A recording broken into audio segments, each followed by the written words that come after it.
ভাবি, আপনার বৌমাকে তো দেখলাম রান্না বান্না কিছুই পারে না। আমার বৌমা তো সব কিছু পারে। জি ভাবি, আমি তো আমার ঘরে কাজের লোক আনতে চাইনি। আমার ঘরে আমি আমার মেয়ের মতো একটা বউ আনতে চেয়েছি, ফুল আনতে চেয়েছি। আমি তো কাজের লোক আনতে চাইনি। অবশ্য আমার বউ পারে না ঠিকই, কিন্তু আমি নিজের হাতে সব শিখিয়ে পড়িয়ে নিচ্ছি। আপনার না চিন্তা করলেও চলবে। আর আপনি আপনার বউয়ের একটু যত্ন নেন, শুকিয়ে একদম মরা কঙ্কাল হয়ে গেছে আপনার অত্যাচারে।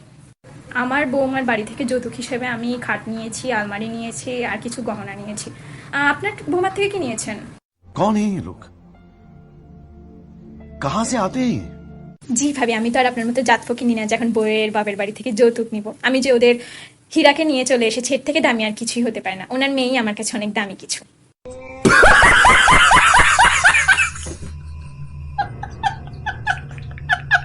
শোনেন ভাবি, নিজের ছেলেকে সবসময় হাতের মুঠোয় রাখবেন, নিজের পক্ষে রাখবেন। বউয়ের পিছনে পিছনে দৌড়ানো, বউয়ের আঁচল ধরে ছুটা, এসব শেখাবেন।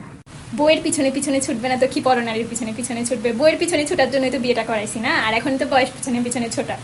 আর আমার ছেলে আমার শিক্ষাতেই চলতেছে, আপনার ছেলের মতো যৌতুক নিয়ে নিয়ে চলে না, বুঝছেন?